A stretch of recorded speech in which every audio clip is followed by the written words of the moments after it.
ലക്ഷ്യസ്ഥാനത്തെ ആക്രമിച്ച് തരിപ്പണമാക്കുക എന്നത് മാത്രമാണ് നമ്മുടെ ജോലി. ശേഷം അതിൽ എത്ര പേർ കൊല്ലപ്പെട്ടു, എത്ര പേർ രക്ഷപ്പെട്ടു എന്നൊക്കെ എണ്ണിത്തിട്ടപ്പെടുത്തുന്നത് നമ്മുടെ പണിയല്ല. It is for them to count. Our job is to hit the target, not to count the body bags. Our job is to hit the target, not to count the body bags. Operation സിന്ദൂറിനോടനുബന്ധിച്ച് India നടത്തിയ aerial സ്ട്രൈക്കിൽ പാകിസ്ഥാന്റെ എത്ര പട്ടാളക്കാർ കൊല്ലപ്പെട്ടു എന്ന ചോദ്യത്തിനുള്ള Indian air marshal AK ഭാരതിയുടെ മറുപടിയാണിത്.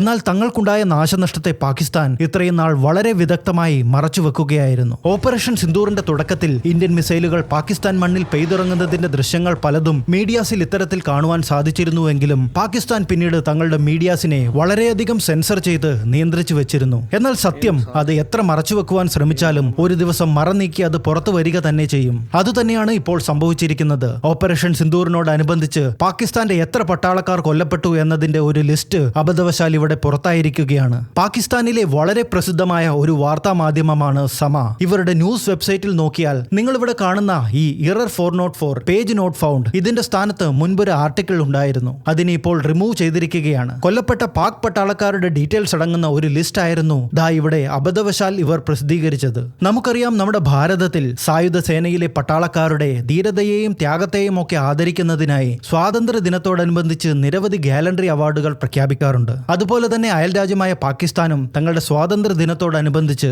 അതായത് നമ്മൾ ഓഗസ്റ്റ് 15-ന് സ്വാതന്ത്ര്യ ദിനം ആഘോഷിക്കുമ്പോൾ ഓഗസ്റ്റ് 14-ന് നമ്മൾ ആഘോഷിക്കുന്നതിന് ഒരു ദിവസം മുൻപെയാണ് പാകിസ്ഥാൻ ഇവരുടെ സ്വാതന്ത്ര്യ ദിനം ആഘോഷിക്കുന്നത്. അത് ബ്രിട്ടീഷുകാർ ആദ്യം ഞമ്മക്കാണ് കൊടുത്തിട്ട് പോയതെന്നാണ് അവർ പറയുന്നത്. ഇത്തരത്തിൽ സ്വാതന്ത്ര്യ ദിനത്തോടനുബന്ധിച്ച് പാകിസ്ഥാനും ഇത്തവണ തങ്ങളുടെ മിലിറ്ററി അവാർഡുകൾ പ്രഖ്യാപിച്ചിരുന്നു. എന്നാൽ അതേപറ്റിയുള്ള പാകിസ്ഥാൻ പ്രഖ്യാപിച്ച 400-ലധികം വരുന്ന മിലിറ്ററി അവാർഡുകൾ വിതരണം ചെയ്തതിനെ പറ്റിയുള്ള ഈ ആർട്ടിക്കിൾ ആയിരുന്നു പിന്നീട് ഇവർക്ക് ഡിലീറ്റ് ചെയ്യേണ്ടി വന്നത്.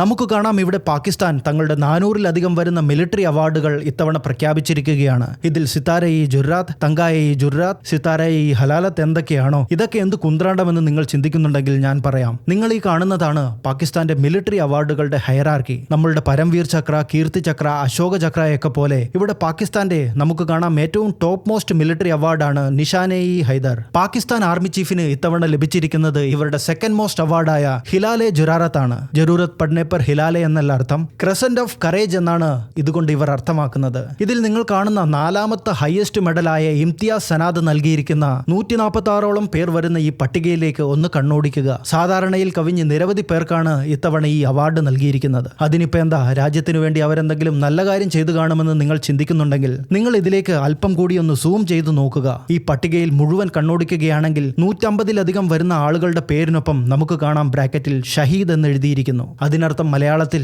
രക്തസാക്ഷി എന്ന്. അതായത് ഈ 150 പേരും പാകിസ്ഥാനു വേണ്ടി രക്തസാക്ഷിയായവരാണ്. അതെ, രാജ്യത്തിനു വേണ്ടി ജീവൻ വെടിഞ്ഞ 150 പേർക്കാണ് ഇവിടെ അവാർഡ് നൽകിയിരിക്കുന്നത്. ഇനി മറ്റേതെങ്കിലും കോൺഫ്ലിക്റ്റിൽപ്പെട്ട് ഇവരുടെ ജീവൻ വെടിഞ്ഞതായി കൂടെ? സ്വാഭാവികമായും ഈ ഒരു സംശയവും ഇവിടെ ഉയർന്നേക്കാം. കാരണം ഇപ്പോൾ ബലൂചിസ്ഥാൻ ഏരിയയിൽ നടക്കുന്ന കോൺഫ്ലിക്റ്റിലും പാകിസ്ഥാന്റെ നിരവധി പട്ടാളക്കാർ ഇത്തരത്തിൽ കൊല്ലപ്പെടാറുണ്ട്. ഇനി അതെങ്ങാനുമാണോ എന്ന ഒരു ചെറിയ സംശയം നിങ്ങളുടെ മനസ്സിലുണ്ടെങ്കിൽ അതിന്റെ ആവശ്യമില്ല. പാകിസ്ഥാൻ ഈ അവാർഡുകൾ പ്രഖ്യാപിച്ചിട്ടുള്ളത് ഓപ്പറേഷൻ ബുനിയാൻ മർസൂസിനിടെ പട്ടാളക്കാർ നടത്തിയ ധീരതയ്ക്കും ത്യാഗത്തിനും ഒക്കെ വേണ്ടിയാണ്. അതായത് നമ്മൾ ഇവിടെ ഓപ്പറേഷൻ സിന്ദൂർ ലോഞ്ച് ചെയ്തപ്പോൾ അതിനെ പ്രതിരോധിക്കുവാൻ വേണ്ടി പാകിസ്ഥാൻ അവിടുന്ന് ലോഞ്ച് ചെയ്ത ഓപ്പറേഷനാണ് ഓപ്പറേഷൻ ബുനിയാൻ മർസൂസ്. പിന്നെ ബലൂചിസ്ഥാനെ പറ്റി പറയുകയാണെങ്കിൽ ബലൂച്ച് ഏരിയയിൽ കൊല്ലപ്പെട്ടത് മുഴുവൻ പാകിസ്ഥാന്റെ പാരാമിലിറ്ററിയായ നമ്മുടെ BSF-നെയൊക്കെ പോലുള്ള ഫ്രണ്ടിയർ കോർപ്സിന്റെ പട്ടാളക്കാരാണ്. എന്നാൽ ഇവിടെ നാം കാണുന്നത് 99% കൊല്ലപ്പെട്ടിരിക്കുന്നത് പാകിസ്ഥാൻ ആർമിയിലെ പഞ്ചാബ് റെജിമെന്റിന്റെ പട്ടാളക്കാരാണ്. അതായത് സാധാരണ ഇന്ത്യൻ അതിർത്തിയോട് ചേർന്ന പ്രദേശങ്ങളിൽ പഞ്ചാബ് റെജിമെന്റിന്റെ ഇൻഫൻട്രി ബറ്റാലിയന്റെ പട്ടാളക്കാരെയാണ് പാകിസ്ഥാൻ മാക്സിമം ഡിപ്ലോയ് ചെയ്യാറുള്ളത്. മാത്രമല്ല കൊല്ലപ്പെട്ടവരുടെ പേരും അവർ കൊല്ലപ്പെട്ട ദിവസവും വെച്ച്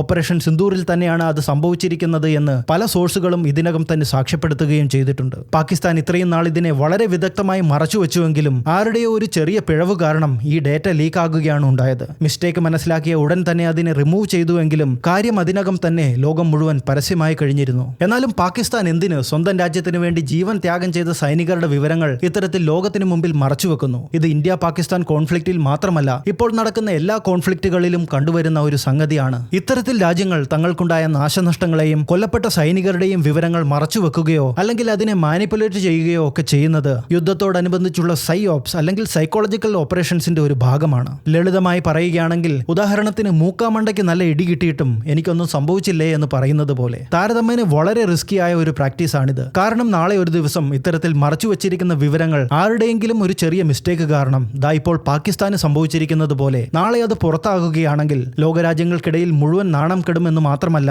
സ്വന്തം രാജ്യത്തിനുള്ളിൽ ഭരണാധികാരികളുടെ മേലും പട്ടാളത്തിന്റെ മേലുമൊക്കെയുള്ള സാധാരണ ജനങ്ങളുടെ വിശ്വാസത്തെ ഉൾപ്പെടെ എന്നേക്കുമായി നഷ്ടപ്പെടുത്തും. അതുകൊണ്ട് ഒരു സാധാരണ ജനാധിപത്യ രാജ്യം ഒരിക്കലും ഇത്തരത്തിലുള്ള റിസ്ക് എടുക്കാറില്ല. എന്നാൽ പാകിസ്ഥാൻ ഇവിടെ തീ കൊണ്ടാണ് കളിച്ചിരിക്കുന്നത്. നമുക്കറിയാം, ഈ ഓപ്പറേഷൻ സിന്ദൂറിന് ശേഷം പാകിസ്ഥാൻ തങ്ങളുടെ ആർമി ചീഫിന് പട്ടാളത്തിലെ തന്നെ ഏറ്റവും ഉയർന്ന പദവിയായ ഫീൽഡ് മാർഷൽ നൽകി ആദരിക്കുകയുണ്ടായി. ഇതും ഇത്തരത്തിലുള്ള ഒരു സൈക്കോളജിക്കൽ ഓപ്പറേഷന്റെ ഭാഗമാണ്. അതായത് സ്വന്തം ജനതയുടെ കണ്ണിൽ തന്നെ പൊടിവാരി ഇടുവാനുള്ള ഒരു ശ്രമം. നമ്മളുടെ ആർമി ചീഫിന് ഫീൽഡ് മാർഷൽ കിട്ടി, അതുകൊണ്ട് ചിലപ്പോൾ യുദ്ധം ജയിച്ചു കാണും, എന്തെങ്കിലുമൊക്കെ ചെയ്തു കാണുമല്ലോ, അതുകൊണ്ടല്ലേ അവാർഡ് കിട്ടുന്നത് എന്ന് സാധാരണക്കാർ ചിന്തിക്കും. ഇതേപ്പറ്റി ഇന്ത്യൻ ആർമി ചീഫും ഈ അടുത്ത് സൂചിപ്പിക്കുകയുണ്ടായി. It's always in mind. If you ask to a Pakistani whether you lost or won, you say, my chief has become field marshal, we must have won only, that's why he's become field marshal.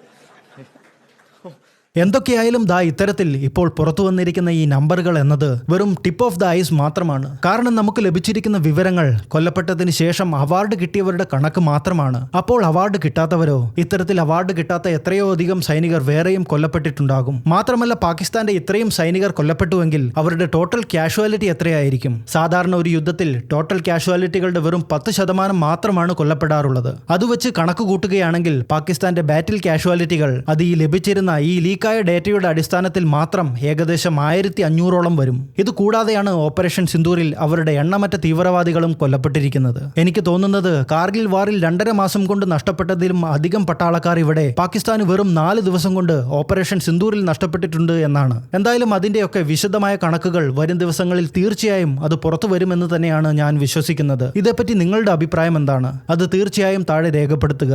ഇത്തരത്തിലുള്ള geo political and international informative വീഡിയോസിനായി channel subscribe ചെയ്യുക. ഇനിയും കാണും വരേക്കും ഏവർക്കും ജയ് ഹിന്ദ്.